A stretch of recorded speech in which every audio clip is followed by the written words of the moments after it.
I figured that I may as well do another one of these since, well, I'm known for reviewing my UFC.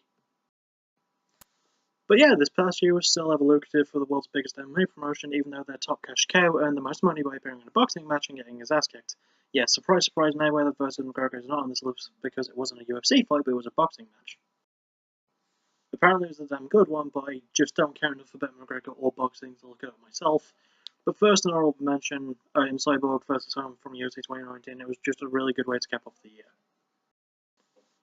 There were many other great fights besides that one, 10 of which I'll get to momentarily, but there was still many other awesome bets as well that I just couldn't put on the honorable mentions list because there was a lot. And also, they would make the video a lot longer and no one wants to see that. And also, there wasn't a lot that fully stuck with my head. Anyway, without further ado, these are my top 10 favourite UFC fights of 2017. Number 10, Jessica Andrade vs. Angela Hill, UFC Fight Night 104. Kicking things off, we have one of the first fight cards of the year, and I didn't know what to expect, given that I was never too impressed by Hill, and I've always been a fan of Andrade, who is known for getting high-profile finishes. But holy crap, what a comeback for Hill this was, and what a fight it was. The two women laid it all on the line, with Hill desperate to prove that she could still hang in the UFC much like she dominates elsewhere, and Andrade was desperate to prove that she can do more than just finish, even getting the win by a close unanimous decision. Because of these factors, we got one of the best fights of the year, and I really enjoyed it. It was really good. It was good to see Angela Hill back and kicking ass. So yeah. Number 9, Lando Vannata vs. David Tamer at UFC 209. Bugger me sideways, Lando Vannata is so damn good. Like, really good. I could have put any of his fights of 2017 on this list, but it's this contest with David Tamer that ultimately got my vote. Even though Tamer won the fight, that's not a bad thing considering that Tamer's always been really good, but Vannata is just so damn good. He's one of my new favourites, and despite the accidental fouls in this fight, that didn't detract from the contest's pacing, action, and blood. Yeah, there was quite a lot of blood, and it was a absurdly close fight, with Tamer picking up the split decision win, but Lando looked damn good too, and the respect shown before, after, and during the fight was just the icing on the cake. I really enjoyed it. Number 8, Alexander Gustafsson vs. Glover Teixeira, UFC Fight Night 109. I mean, who could have seen this one coming? Two of the best light heavyweights in the world coming together on a main event for the fucking ages. Sure, Alexander did that before back in 2013 against John Jones, and Glover has had his fair share of great bouts since that time as well, but put the two together and you get absolute madness. The two beat the hell out of each other in a great main event that both men can be proud of. And whilst it was Alexander who got the win in the 5th round by knockout, the fact that he had to knock down Glover so many times before finishing him showed what I love about the sadly underrated light heavyweight division. Toughness out the wazoo. Watch this fight if you can, it's absolute brilliance.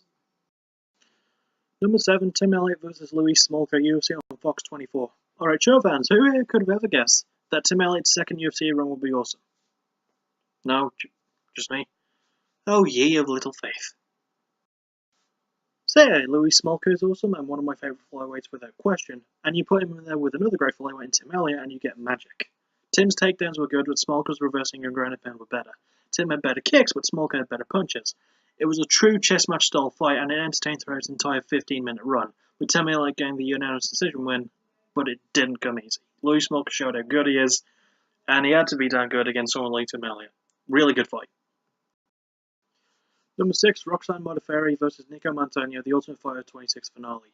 I believe that when I reviewed this event, I talked pretty highly about this fight, but admitted that it might not be in my own top 10.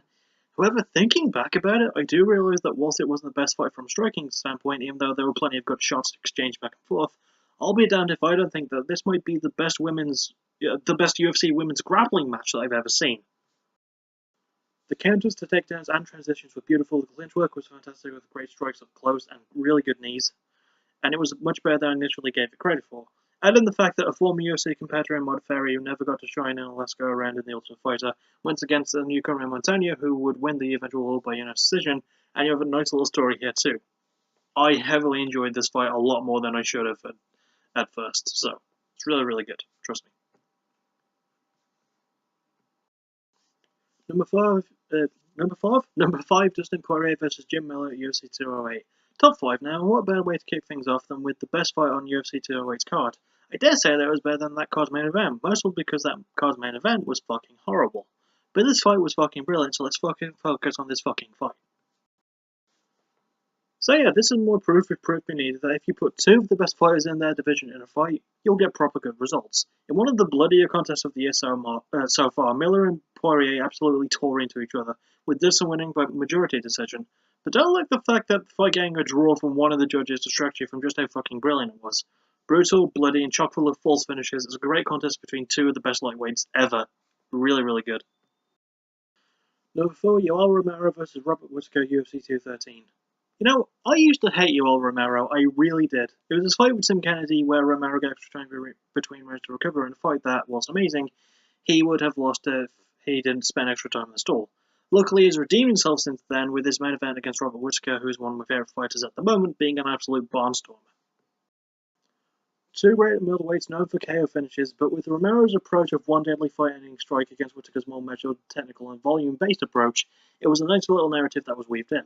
Sure, Whittaker got the unanimous decision win, but it was a damn close one, and both he and Romero proved why they're so damn good and so damn marketable to the company. Really, really good stuff. Number 3, Elizeu Zaleski dos Santos vs Lyman Good, UFC on Fox 25. Now we go from fighters that were guaranteed to put on a spectacle to a couple of fighters who people aren't too familiar with. But after this fight, these two are sure as shit putting themselves on the map. Dos Santos had 2 Fight of the Night wins this year by giving this spot to his fight with Lyman Good, a man whose last UFC fight was back in July of 2015, and it was a delight to watch these two take the car by storm in the main event of the prelims. Dos Santos is known for having great fights, so it was expected they'd have another great one here, but nobody could have expected what happened. Filled with non-stop action and just a great element of fun, it was a close split decision win for Dos Santos, but with a fight this good, neither man will walk away disappointed. I loved it. Number 2. Well, Yancy Medeiros vs Alex Oliveira, UFC 218. Well, shit. When one UFC card holds 2 legit Fight of the Year candidates, you find yourself going back and forth. And because of that, I may have given number 1 away, but let's just enjoy this one whilst we can, because it is so damn good. So you have the 2 great prospects in Medeiros and Oliveira, making themselves stars with this powerful performance, proving themselves to be 2 of the most underrated fighters in the UFC today. Hopefully this fight pushes more people to talk about both of them. It was filled with so many near finishes and close calls, so many almost submissions, mostly from Oliveira, so many almost knockouts before Yancy got the TKO in the 3rd and final round. After a brutal back and forth, Yancy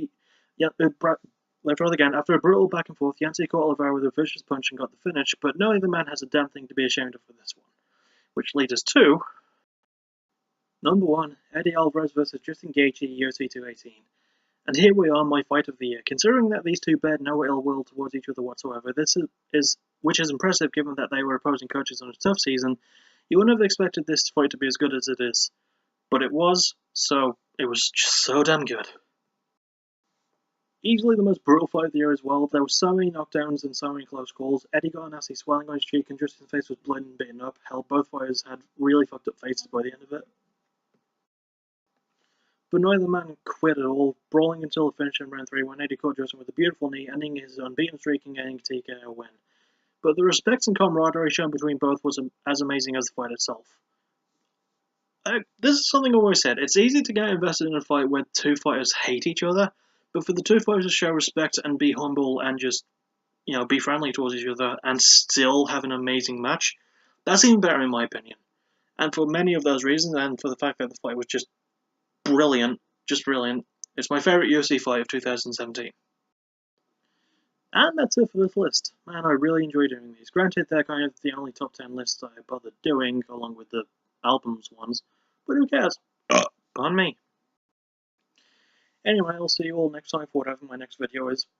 Probably the new water concepts, because I do want to do more writing on that, and yeah, I guess I'll keep this short and say that I hope that you liked it. Thank you for listening, you're awesome. Bye bye, I'll see you next time.